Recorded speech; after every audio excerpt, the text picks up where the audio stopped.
Assalamualaikum warahmatullahi wabarakatuh. Alhamdulillah alladzi hadana lil Islam wa akramana bil iman. Allahumma salli wa sallim wa barik ala sayyidil anam Muhammadin sallallahu alaihi wasallam, amma ba'd. Kaum muslimin dan muslimat, para ayah dan bunda, terkhusus saudara-saudari saya yang ada di Australia, bersyukur kepada Allah Subhanahu wa Ta'ala yang memberi limpahan dan karunia nikmat kepada kita. Adalah nikmat bulan Ramadan, peluang-peluang kebaikan yang Allah berikan kepada kita. Mudah-mudahan kita bisa menyambutnya dengan baik, dan semoga Allah mencatat kita sebagai orang-orang yang beruntung mendapatkan kebaikan Lailatul Qadar, ampunan, rahmat, dan ridha dari Allah Subhanahu wa Ta'ala.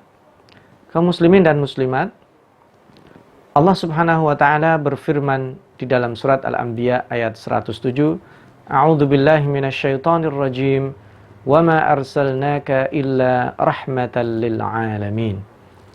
Dan tidaklah kami mengutusmu wahai Muhammad kecuali menjadi rahmat bagi semua alam. Kaum muslimin dan muslimat, ayat ini menegaskan bahwa risalah yang dibawa Nabi Muhammad SAW adalah risalah rahmat, yang bahkan dalam bahasa Al-Quran adalah menggunakan alamin. Agama yang dibawa oleh Rasulullah SAW, message yang dibawa beliau, ini menjadi sebab turunnya rahmat Allah. Bahkan beliau adalah karunia dan rahmat dari Allah SWT untuk semua alam. Mari kita lihat secara gaya bahasa.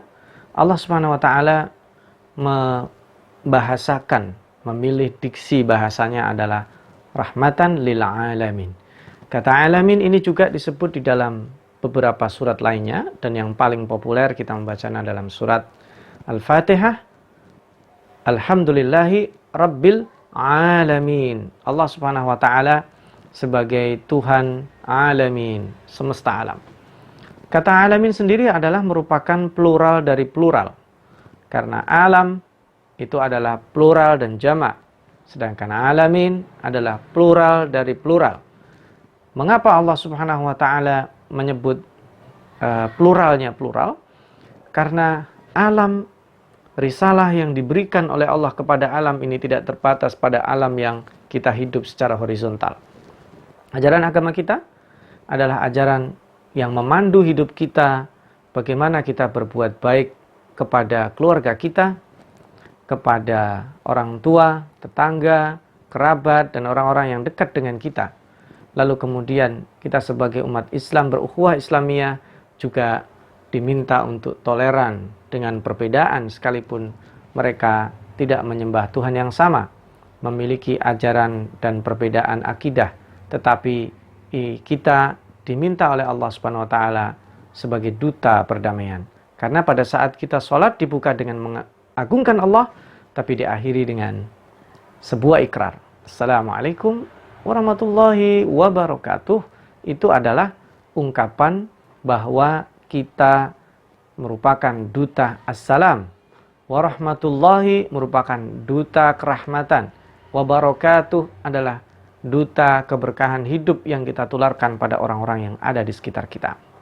Nah, menariknya adalah kita bukan sekedar menjadi rahmat bagi umat Islam, bukan menjadi rahmat bagi manusia, tapi kita juga dituntut dalam risalah ajaran agama kita membawa bagaimana kita mengasihi binatang yang ada di sekitar kita.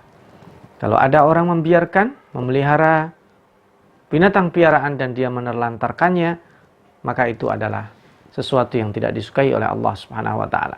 Kita mendengar kisah bagaimana seorang pendosa, dia masuk surga hanya gara-gara dia membeli minuman, menggunakan sepatunya yang digunakan untuk bermaksiat, tapi kemudian dia masuk surga karena ada rasa kasihan, ada belas kasihan, ada rahmat, karena itu adalah risalah. Demikian juga pada alam, pada lingkungan, kita tidak mengeksploitasi sehingga alam ini menjadi rusak. Itu juga adalah rahmat. Bahkan pernahkah kita berpikir, mengapa kita diminta untuk tidak beristinja? menggunakan tulang, menggunakan bekas-bekas makanan yang keras, karena tulang adalah makanan jin. Sampai sejauh itu diperhatikan, sehingga merupakan etika kita, karena itu adalah makanan makhluk lain, maka kita menghormati dengan tidak mengotorinya. Dalam riwayat lain juga disebutkan, jika kita berada dalam kesendirian, kita juga diminta oleh Allah Subhanahu wa taala untuk tidak membuka semua aurat kita, karena ada makhluk Allah yang lainnya yang sangat pemalu, yaitu malaikat. Ini adalah ajaran yang sangat luar biasa.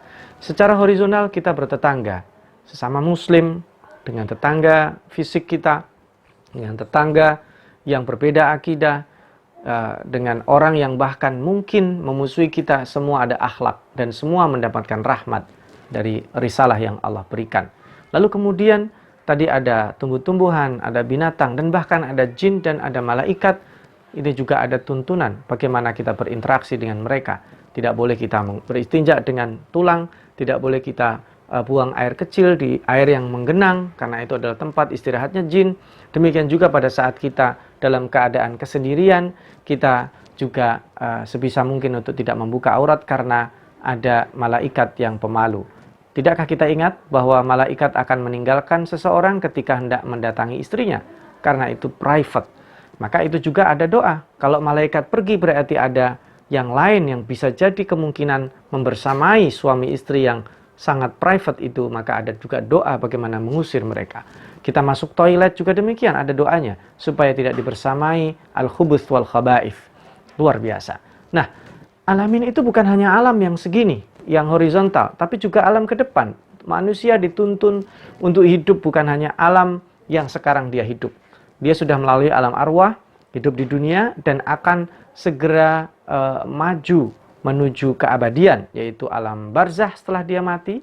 Kemudian dia akan menuju alam kebangkitan, diproses pada yaumul mizan, yaumul hisab, dan nanti akan menuju keabadian, dipilihkan oleh Allah akibat dari perbuatannya, atau juga dia dimasukkan dengan rahmat Allah berada dalam kebahagiaan yang abadi. Kaum muslimin, para ayah, para ibu, dan saudara-saudara saya, khususnya yang ada di Australia, dalam suasana apapun, sekeliling kita, baik kita banyak yang dominan adalah muslim ataupun tidak menjadi masalah. Hari ini, detik-detik ini, kita masih menghadapi pandemi yang sangat mengglobal, juga tidak masalah. Karena setiap kita diberikan risalah untuk menjadi rahmat. Dalam kondisi susah, kita berpikir untuk memberi. Dalam kondisi mampu, kita apalagi sangat dianjurkan untuk memberi. Maka itulah risalah rahmat yang dikirimkan oleh Allah kepada Nabi Muhammad dan disampaikan kepada seluruh alam. Wa ma arsalnaka illa rahmatan lil alamin. Maka pertanyaannya di penghujung tausiah singkat ini, tadzkirah sebagai pengingat saja ini, pertanyaannya adalah sejauh mana sentuhan-sentuhan rahmat itu mendekat pada diri kita. Jika bulan Ramadan adalah rahmat dari Allah Subhanahu wa taala, sudahkah kita bertambah lembut hati kita, menyayangi anak istri kita, suami kita, kita bersyukur, kemudian kita juga menyayangi kerabat, tetangga, dan orang-orang yang memerlukan sebelum mereka meminta. Setelah itu juga kita punya kepekaan sehingga kita ada keinginan untuk selalu berbagi dan memberi. Mudah-mudahan dijadikan kita orang-orang yang mendapat sentuhan rahmat Allah, sehingga kita bisa menyayangi siapa saja dengan berbagai macam perbedaan, dan pada akhirnya kita akan menuju ridha Allah Subhanahu wa taala. Mudah-mudahan bermanfaat. Wassalamualaikum warahmatullahi wabarakatuh.